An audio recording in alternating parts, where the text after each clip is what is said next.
Hello and welcome to today's webinar, Building a Blueprint for Frictionless and Password-Free Experiences. This event is brought to you in partnership with Ping Identity and produced by Actual Tech Media. Thanks so much for joining us on today's webinar. We've got a fun event lined up for you today. My name is David Davis of Actual Tech Media, and I'll serve as the moderator. We want this to be educational. We want to help you to better secure your IT organization, and we'll be doing a dedicated Q&A session at the end of today's presentation, so keep your questions coming. We also have our best question prize to help encourage questions. I'll talk about those in just a moment. I do want to call your attention to the questions pane. Many of you have already found that, saying hello and welcome, and we appreciate that, but we also want your technical questions, and that's where you would place them. Next to the questions pane is the handouts pane, and it's there that you'll find some additional resources on today's topic. At the end of the webinar, I'll be announcing the winner of our Amazon $300 gift card door prize. If you're watching this on demand, of course, the drawing has already occurred. The prize terms can be found there in your handouts tab. And as I mentioned, we also have our best question prize for an Amazon $50 gift card. Prize winners will be selected and contacted after the event. Of course, you have to ask a question to be entered into the drawing and also meet the Actual Tech Media prize terms. And with that, I'm excited to introduce you to today's expert presenter.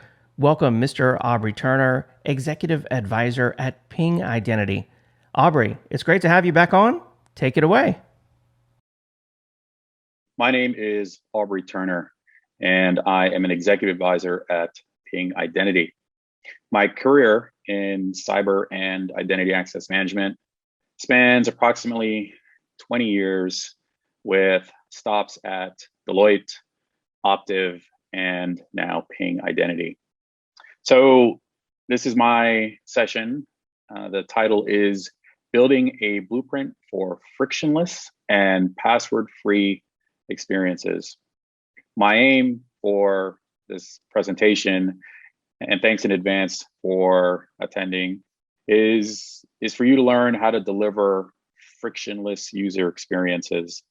And I will describe for you how the password-free, passwordless element is part of that blueprint for those frictionless experiences. So we all know we've been talking about killing the password for years now, and it's gone on. I think we're probably nearing a decade of killing the password, and somewhere I feel the password is having a good laugh at all of us because rumors of the password demise have certainly been greatly exaggerated, but the clock is ticking. And so with that, let's get into things. Folks, what's the definition of insanity? I think we all know, right? Doing the same thing over and over again and expecting different results. And I start there because, as you can see here, the question, why are we still using passwords when this is the result? And we have, and I'll contextualize it this way, right? We have roughly 2.2 billion seconds on Earth as humans is sort of the average lifespan.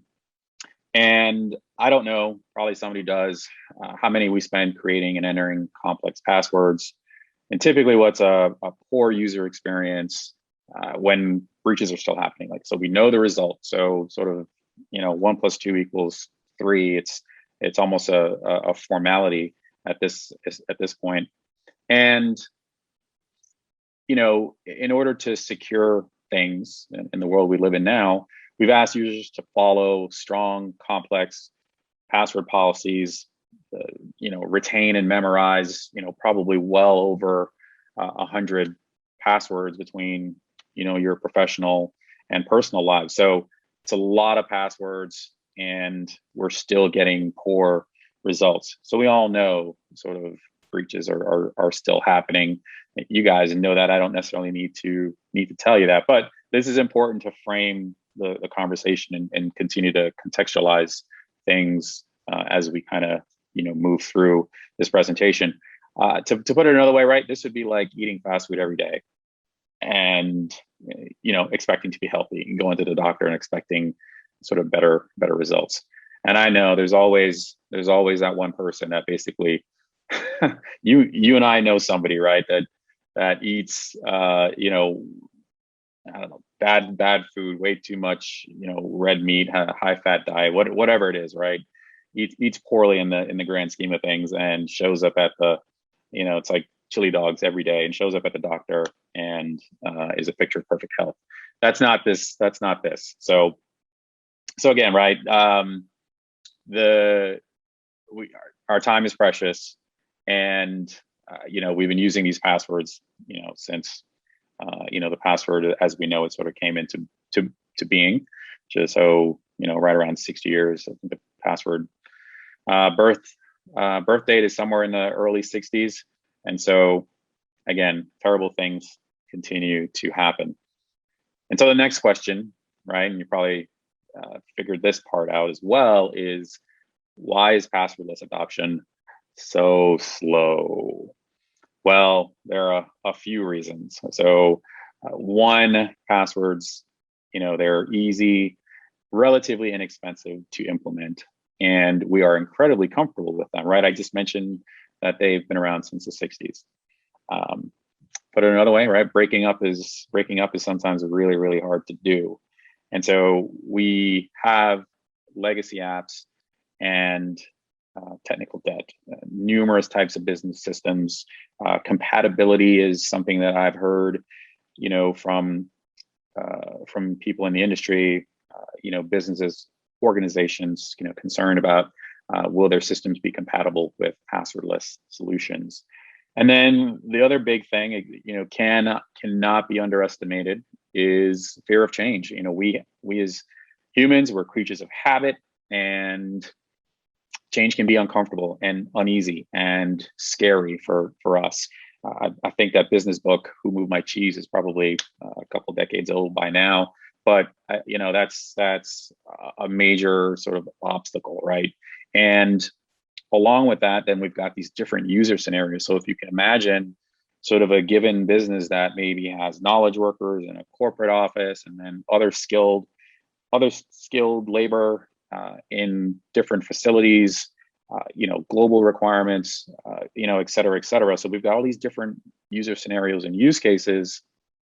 This can upend our efforts naturally. So we've got to solve for that as well. The thing that makes all this, challenging as well, right? Things have dramatically evolved since the first time we created password, but how we secure things has not necessarily kept up. The good news is, and I got some good news here, is technology from a passwordless perspective and support for use cases is finally catching up with all that hype. And that being said, right, adoption is still slow, and it's for these reasons, and maybe some others that you've encountered as well. Throughout this presentation, I'll kind of run with this analogy in terms of electric vehicles, battery electric vehicles, and how we are adopting for those as well. And here, right, we see some other challenges with battery electric vehicles, or cost of alternatives, refueling time, or recharging time, really, the infrastructure to support that, range anxiety, the different user scenarios. How does somebody charge a car that lives sort of in, a dense situation, such as an apartment building, versus people who have their own homes, right? So a lot of challenges there. And so adoption is slow. We see the same thing with passwordless. More good news, or positive news. So the password's putting up a good fight, but we have had some success, and we can see passwordless being used in some areas. And what we're really talking about here is decreasing the number of logins. And so we can see that with some examples of Gmail, Apple Pay using biometric, US Customs and Border Protection, sort of facial rec. And these are just some sort of initial scenarios and some initial use cases where we can see passwordless. And again, it's through the reduction or infrequent login. So you're basically not putting in your password as much as you used to. You're not authenticating as frequently. Here's something too, though, and this is really interesting to me. Is passwordless the right term? Could the name also be holding up adoption? If you know, there's plenty of misnomers in nature, right? Things that aren't properly named. Sweetbreads, they aren't sweet, or or a bread for that matter, right? So things sometimes they're not properly named, and perhaps passwordless is a misnomer as well, given it may imply a lack of security to non-cyber people, right? If you talk to your grandparents or whoever, somebody in your life, and you tell them ask them what passwordless is, you might be surprised at the response that you might get, right? That they actually may feel that means less password and less security. So the name may be part of the lack of a more rapid adoption of passwordless. But underlying all of this is a handful of things that you can kind of see there, right? Security, certainly, the data itself, privacy, and really most critically, the user experience. And so this piece about sort of passwordless being the right term, well, maybe we should rename it, and let's rethink and reimagine the narrative around passwordless and start talking about frictionless. And so on the left here, as I build this out, on the left, we've got security, and we have terms that we in the security business, we in identity, use to talk about passwordless, right? Man in the middle, password, session hijacking, phishing, those kind of terms. And on the right, we have sort of more business outcome terms relative to productivity and sort of an outcome, right? The outcome my friend is looking for, who knows what I do for a living, is why can't this app just recognize me, right? That's the outcome that we're looking for in terms of these frictionless experiences. So we need to expand the narrative, expand the conversation. We need to bring others into the conversation and not have it be solely focused on the security spectrum, the identity spectrum of things. We need to shift the narrative to frictionless and invite others to the party, so to speak. We got to bring in other stakeholders, right? So bring in those stakeholders that, they understand productivity. And I think that shift, among other things that I'll talk to, will again help us drive some better adoption from passwordless perspective. So this is about changing the temperature in the room, so to speak, and bringing in other stakeholders so we can scale passwordless, scale to frictionless. Why does this all matter? Why should you care? We are pursuing frictionless. That's a desired end state.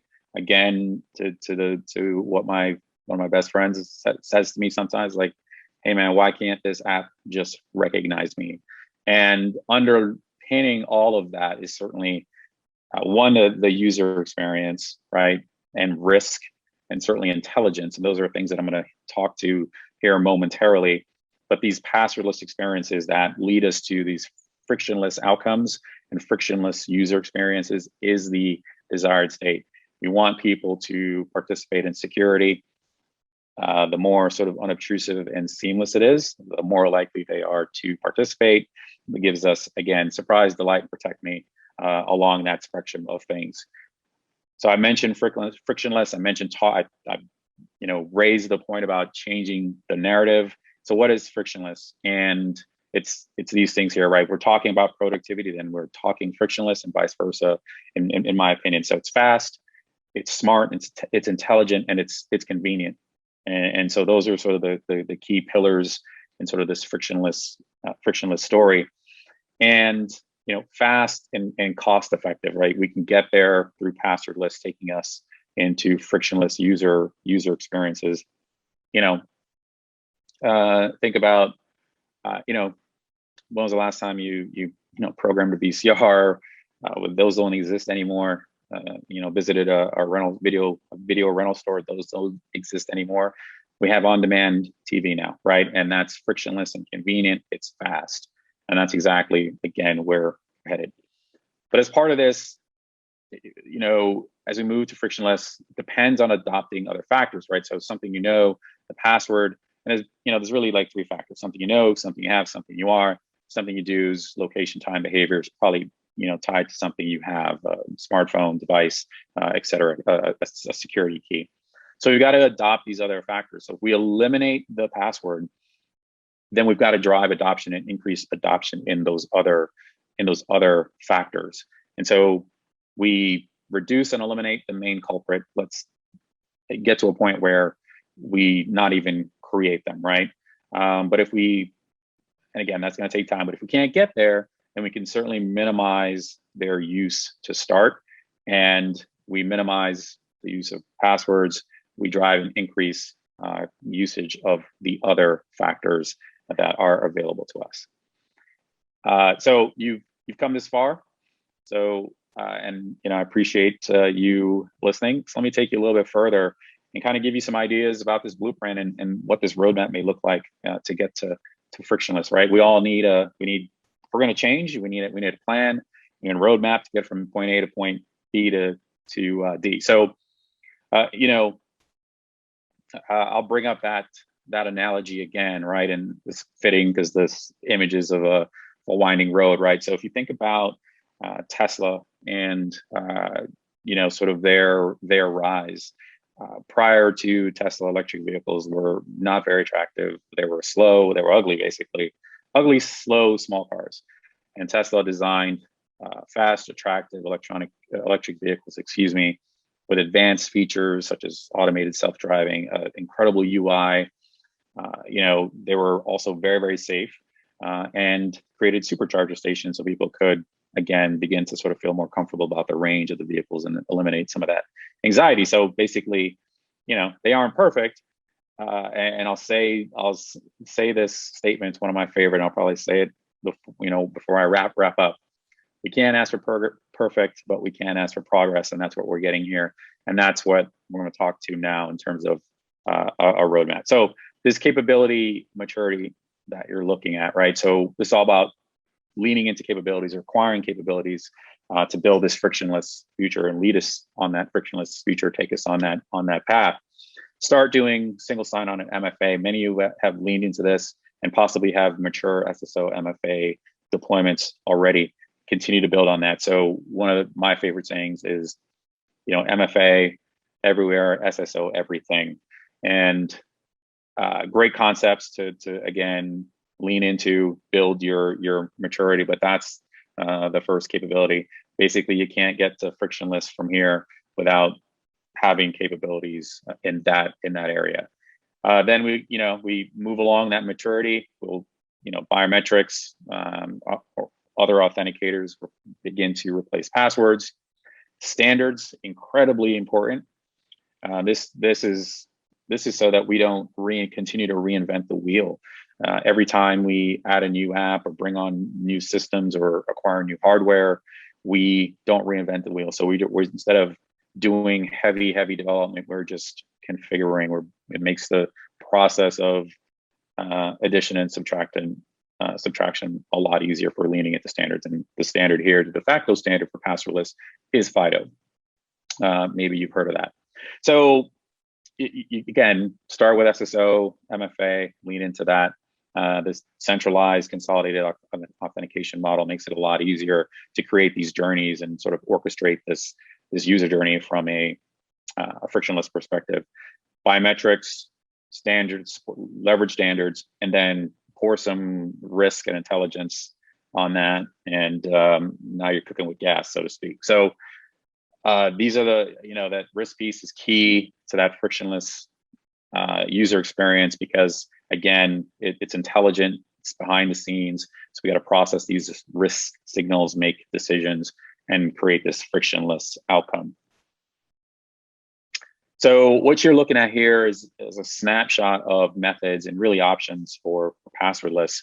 And depending on your environment, you'll need to quantify risk. You'll need to understand your infrastructure, the desired experience. I talked about this different use cases and scenarios. So you need to understand that, again, the types of employees and workers that you have, your users, right, and how and how they're interacting and what their experience is like today. You're going to change that. You need to start there. So the user experience, absolutely critical. Can't say that enough. What works best for your organization, your culture, your environment, et cetera, et cetera. Chances are, and what I've seen so far, what's working, it's probably going to be a combination. It's going to be a combination of these authentication methods, these factors, and so you'll just kind of mix and match. But again, your risk tolerance is the common factor that we sort of all have to deal with, right? And that is specific to your organization. But yeah, you're gonna understand what your risk tolerance is, and then leverage one or more of these authentication methods to take you to passwordless, bringing you into those frictionless user experiences that the guy on the right there with the smiley face. That's the other way, guys, to really interpret this is frictionless user experiences lead to smiley faces. So focus on those pieces on the right there. So I'm gonna bring this back around very, very quickly to this and kind of hopefully crystallize this a little bit more better for you. Is that we've got a twofold approach here, right? So this is the same capability model that I just showed you a couple of slides ago with some practical steps. And again, this is not an all or nothing kind of thing, right? We're not saying rip out every password, and conceivably, if I'm being candid and frank and honest with myself and you, naturally, passwords are going to be around for some time. In my lifetime, I don't know if we'll fully ever get rid of passwords, but we can reduce the footprint, and that's what we have been doing with single sign-on and MFA. Add biometrics to that, leverage standards such as FIDO, and we can eventually get to that place where we eliminate passwords altogether. And my friend will be happy when he picks up his phone and the app just recognizes them, because behind the scenes, we've got risk through the device posture and other risk signals that we're processing intelligently to, again, make decisions and provide that frictionless experiences. So those are the practical steps. I'm just kind of boiling this down to a few sort of key things. Reduce the password footprint, eventually begin to eliminate passwords altogether. And this is important because if we can devalue the password, then that means those credentials on the dark web, they become devalued as well. We kind of move the cheese, so the attackers have to find another way of system compromise or getting access or being disruptive, right? So by doing this, we, again, devalue passwords. One key thing I do not want to forget to mention to you is organizational change management. This is key, and I talked about that before, and understanding the various user scenarios that you may have in your organization, and maybe even doing job impact analysis of those different user types and what their authentication experience is. Because again, we talked about fear of change was one of the main factors that we identified that was slowing passwordless adoption, and we've got to help humans through change. Make it less scary, make it more comfortable, do things that make people want to adopt to, experiences that they may not feel is ultimately better for them, but never really knew we all needed smartphones until Apple built the iPhone, and now they're indispensable and largely part of what will be frictionless experiences and frictionless user stories for us. So sometimes we have to build these things and make sure we figure out how people get on board, how they participate, and that's critically important. And so organizational change management can help with that. That's the key to understanding and managing the impact to humans, ultimately to drive adoption. So back to this sort of mirroring this analogy between passwordless and frictionless and what's happening in the world of automobiles and battery electric vehicles. So like us in cyber, for frictionless, automakers are also on a journey, from Audi to General Motors to Volkswagen and a lot more in between. They have announced aggressive plans for fully or mostly battery electric passenger car lineups, some as soon as 2030. And along with that, There are several countries and cities and states that have announced bans on internal combustion engine cars in the very near future as well. So a lot of forces happening there as well. I think why this is important and why I sort of use this kind of analogy is, as you can kind of see here, right? We've got passwords now, and those are the current internal combustion cars that we had. Several manufacturers built hybrid because that was a bridge to the future. Eliminated a lot of the sort of concerns people had around sort of range and support infrastructure, those kind of things. So hybrid, you can consider that some of the things that we're doing with multi-factor authentication now. But the future is electric, and the future is frictionless. And the reality is, passwords will be here, and we can do things that are innovative and will help us win the future, right? And we can see certainly the success that Tesla has had, and sort of others who have followed and focusing on these electric / frictionless futures. So those that innovate, they will win. And again, I'm going to say one of my favorite sayings again. We can't ask for perfect, but we can ask for progress. And through those steps in that capability maturity model, reducing the password footprint and moving slowly through, with risk and intelligence, we can begin to eliminate passwords and devalue them as an attack vector. So let's take action. Let's talk more about the end user experience in the name of Frictionless, and again, increase the stakeholders, change the temperature in the room. So that's the picture of, or how we kind of create this blueprint that will help us move to this frictionless future.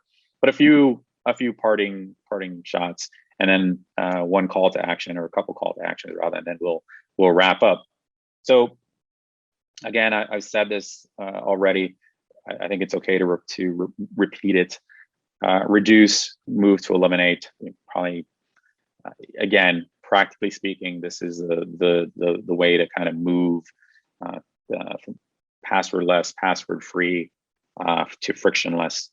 This is the minimizing your password footprint, and then again working to eliminating them altogether. No one size fits all approach.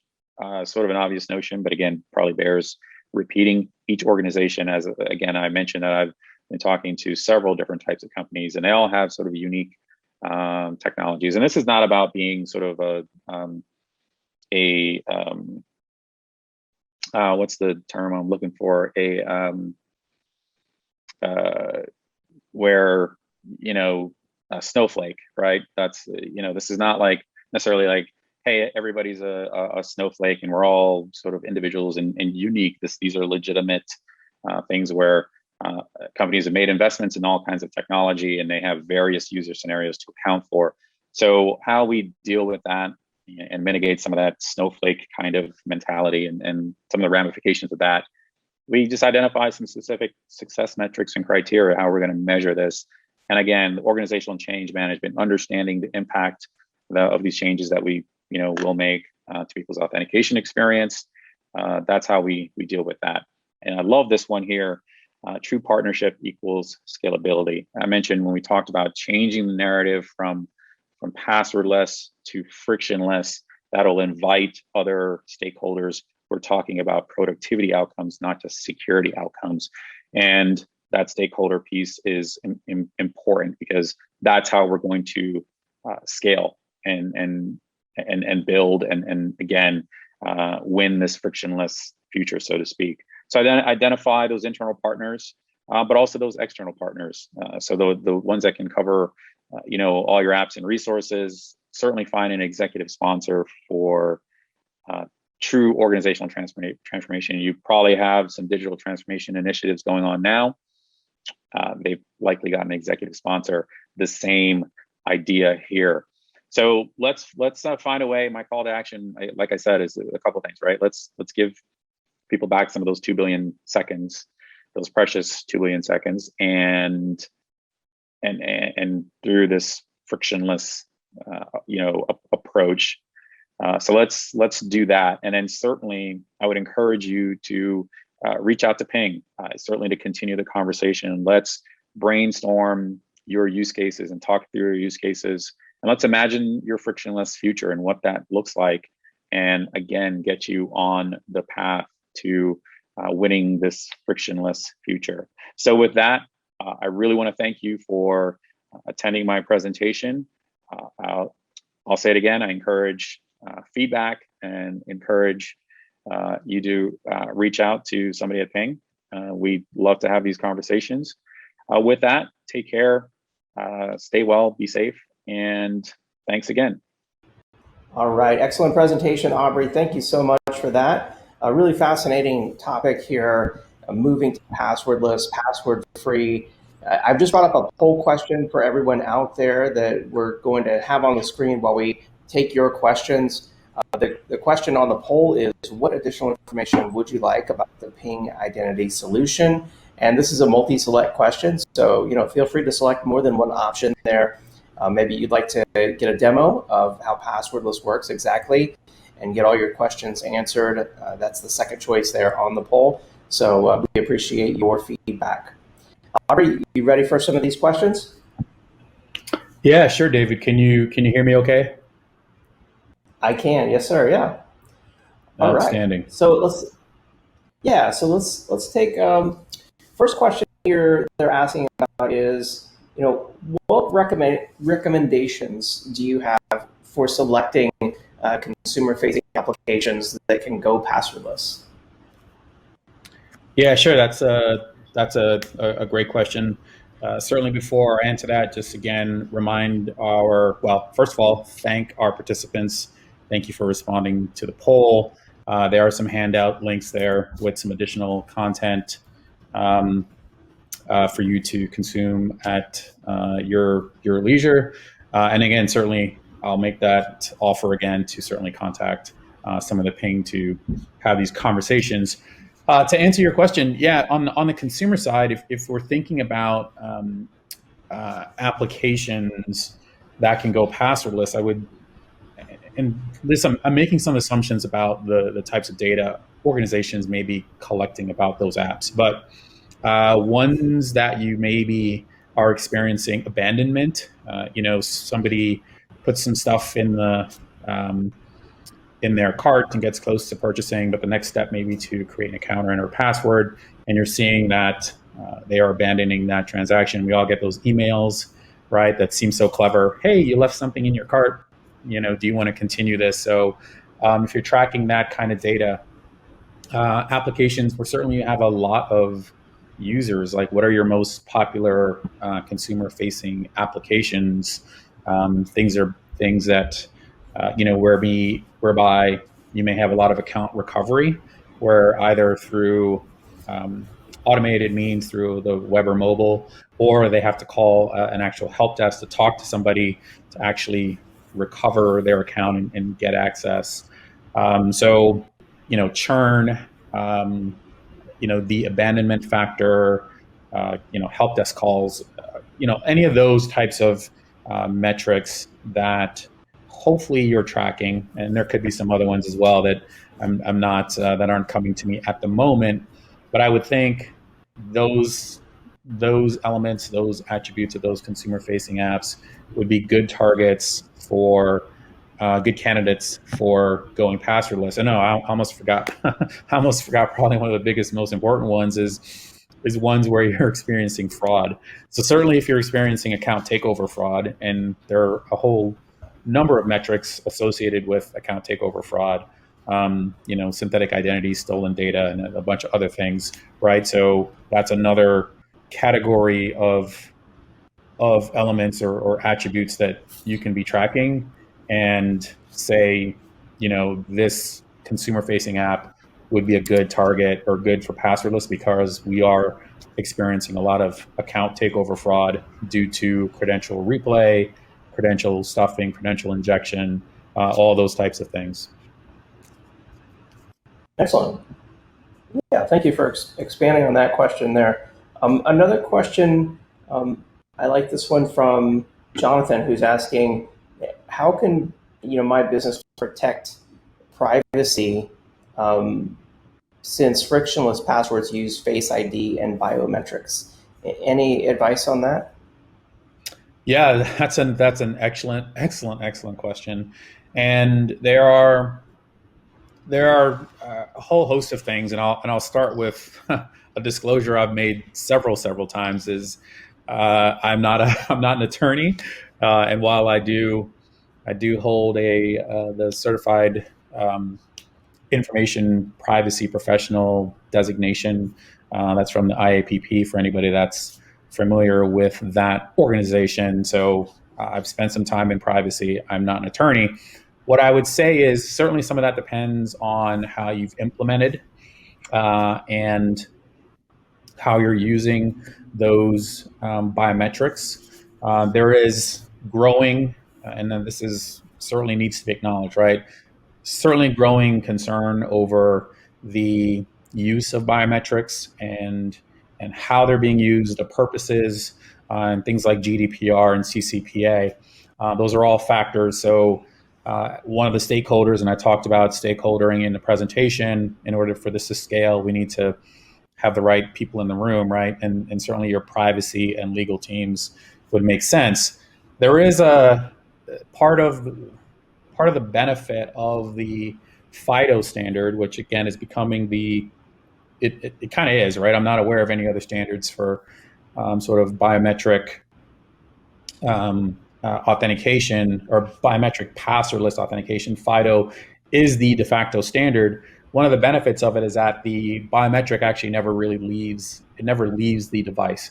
So if you're using a biometric on a smartphone and it's a FIDO-based authentication flow, it's public key cryptography. The person registers their face, that their biometric, again, be it the face or a fingerprint, and it stays in the trusted platform module on the device itself, and it never actually goes to it never actually leaves the device, for lack of a better term. And so technically speaking, you eliminate things like man in the middle, and this is why FIDO is being looked at as one of the sort of best ways that we can do passwordless, because you're not storing a credential in a central database like a biometric. You're not storing the data equivalent, right? When you scan your face, your fingerprint, right, that becomes a bit of data that's not being stored centrally. So a number of moving pieces there, right? And hopefully I kind of touched on a number of those. We have to acknowledge this concern, and privacy practitioners and watchdogs and those kind of folks are certainly, continuing to raise, I don't want to say raise an alarm, that may be too strong a term, but they're calling some of these things out, and that needs to be done. Obviously, the regulatory environment continues to grow, but there are some ways that we can alleviate some of those concerns. And again, in FIDO, the way FIDO works, the passwordless authentication flow, we're not storing credentials centrally; they never leave the device. So that's one reason, again, to look to the FIDO standard. So hopefully that helps in kind of answering that question in terms of how we're going to deal with some of the privacy concerns. And actually, there's one last thing: behavioral biometrics. So that's something else. I'll call that out as well. So again, and more people are calling attention to that. So this would be how you type, how you walk, your gait, so to speak. Kind of that as well can be. So folks are looking at that as whether that can be personally, and it is in some cases, personally identifiable to you. So these are brewing things. These are all growing concerns. We need to kind of keep our eye on them. But the behavioral biometrics is another piece, just to call that out. So we're going to continue to solve some of these things as we go along. It's like, again, building an airplane or building an airplane while it's flying, or changing a tire on a moving truck kind of thing. So hopefully that helps kind of talk through some of the privacy concerns there. Excellent. Yeah, absolutely. There's another question here. Charu is asking, how do I promote passwordless login to my end users? And to my company executives, if you will? Yeah, so the two separate things there, right? So, from to your company executives, right? And this can be, at the end of the day, right? We're trying to unlock, revenue, right, or grow revenue, trying to contain costs. So, if you are seeing fraud that is being driven through account takeover and through credential, where the bad guys, attackers, are using stolen credentials to take over, a customer's account and commit fraudulent transactions, then I would certainly have that conversation from that point of view. Again, this will allow us to decrease our fraud costs because we're eliminating an attack vector, right? Where we're taking the password out of the equation. So if you're tracking those kind of metrics related to account takeover, again, going passwordless can certainly help to minimize that, because you're eliminating phishing, reducing man in the middle, password sharing, session hijacking, all those things. You're decreasing the risk of those things. And so conversely, you would be increasing revenue. So have a conversation that is risk and revenue based with your account execs. On the customer side, and getting customers to want to participate, then that becomes another thing. And maybe you incent them. And again, this is going to be dependent upon the business that you're in and how you can incent customers. And so maybe you offer them a discount. Maybe you target a certain demographic section of your users as kind of a pilot program, or certain users, and you incent them maybe by offering them a discount on their next purchase and say, hey, register for passwordless authentication.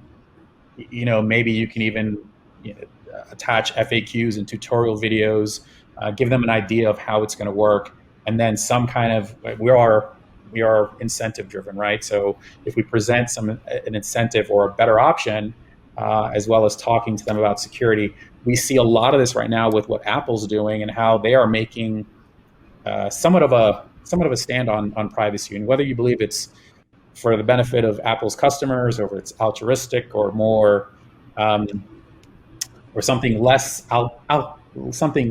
altruistic than what it is, Apple's betting on privacy, right? They're differentiating themselves on privacy. So kind of using that same idea, differentiate yourself based on security, and again, find some kind of incentive that will bring your customers into wanting to use passwordless as an option for their authentication. There's some other ideas there probably that I'm not thinking of on the fly, but I would say something incentive driven, and then have a risk and revenue conversation with your executive leadership about how you can reduce fraud and save money and increase revenue. I think those are the two ways that I would talk to those stakeholder groups and try to move them forward into this frictionless future. All right. Excellent advice. Let's see. Next question, they're asking, how is it possible to implement passwordless if some staff have BYOD devices that might be too old? In those cases, would someone have to potentially, update hardware, use newer devices? Yeah, so and this is one of these questions. It's a great question, right? And I touched on this kind of in the beginning, just related to the investments, the technical debt, and other investments that organizations have. So one of the things that I've seen is as devices come off, like a batch of computers that a company has leased for their employees, when they get ready to renew that, maybe consider getting devices that, if they're MacBooks, they have Touch ID on them. If they're Windows devices, maybe they support Windows Hello. So getting devices that can support biometric or passwordless authentication. And this goes back to that stakeholder group. So having the IT group, right, the folks that are responsible for making these purchases. And then I would say some of that, it's also dependent upon what your BYOD policy is. And I work with several companies that have some where devices are only corporate issued, and this of course includes includes desktops and laptops, but also mobile smartphones, right, and other mobile devices. So those are all corporate issued, and that may be a little bit easier to support passwordless on those kind of things. But also, if you have bring your own devices, right, then you may be asking your employees to adopt or opt in to leveraging the passwordless solution that you're offering, right? So there's a whole host of things there. I think the key, though, is to, and I spoke a little bit about this, is understand what these different user populations are in your organization. And I've yet to see anybody roll out passwordless enterprise-wide, right? That's just not a thing. But starting with, again, groups and populations, demographics, so to speak, that maybe have the right technology, that either the BYOD policy is agreeable to them. All those kind of factors, what they do, how they work, you're not going to impact that in a detrimental way. So a host of things there that you sort of factor in, but it certainly can be done. And once you get one group on, then you can move to the next as you understand these factors and figure out solutions around them, right? Individuals who work with gloves or with masks, right, or something that covers their face, obviously maybe not good candidates for biometric passwordless, but maybe they're good candidates for some kind of security key that's embedded in a badge, right, or something like that. So that's what I mean. I kind of, when I talked about job impact analysis, is looking at these groups, how they work, how they authenticate, and designing a passwordless authentication solution that works for them. And again, making sure that they have a plan for how they change and how they adopt these new features or this new way of authenticating. It can be done. Just again, if I'm going to boil that all down, it's just about doing your homework. Excellent. Let's see, another question. Ryan's asking, is there a financial case for going frictionless? Yeah, certainly. I think there is. And Ryan, we at Ping, we have. I'd encourage you guys to check this out. We have some value calculators, both on the enterprise workforce side and as well on the consumer side. And you can sort of plug in, we can collect various bits of data and come up with a sort of a value, right, an associated value for going passwordless. But yeah, I think there is a financial positive financial outcome that can be achieved from going passwordless and moving to frictionless, right? So we have these security terms. If you recall that slide, I talked about the security side of things and how we, as security and identity people, talk about man in the middle and session hijacking. Well, from an outcome perspective, when we're talking about fewer help desk calls and less resets and better onboarding, there's time, value, and money associated with those things, those outcomes and productivity. So certainly there are positive financial outcomes that can be associated with moving towards frictionless. And I can boil all that up into sort of productivity gains, right? Revenue gains, unlocking new revenue streams, certainly risk reduction, which is a soft dollar ROI, right? But your risk team may have some risk calculators that they're using as well. And if we do these steps and we reduce risk, then that may equal or equate to this sort of value. But again, we at Ping have these calculators that we can use to help you sort of calculate the value of various identity access management solutions. So I encourage you to check those out. George, I don't know if you're hearing me. Maybe we can put those in the link as well for these for our attendees to go check out those calculators, because they can be very useful in helping you tell the story of moving to frictionless. Absolutely. Yeah. And I just responded to Ryan with the link that George provided for the Enterprise Business Value Calculator over at Ping Identity's website. So, and I shared that with the entire audience. So I encourage everyone to check out that link I just posted in the questions box if you want to try out the Business Value Calculator for yourself. Sounds like a great resource. Yeah, this Yeah. would be akin to I liken, again, moving towards frictionless would be if you renovate, make improvements to your home, right? So you've invested some in those renovations, but there is an associated increase in value on that on your home, right? So you renovate the kitchen and bathroom, right? Those are the two things that sell homes, right? You renovate those things, have somebody come appraise it. There's an associated increase in value, and so these business value calculators kind of help tell that story, and are certainly useful in telling the story of hey, we're gonna move to a passwordless, frictionless future, and you need executive sponsorship to do that and have those various stakeholders. And in order to scale this, these business value calculators can certainly help tell that story, help you build a business case. So thanks for getting those shared out to the audience. So I encourage you to check those out. Absolutely. Yeah. And let's see, there's so many great questions here. Here's another one. Do you have any examples you can share around the progress that an organization has made in removing passwords?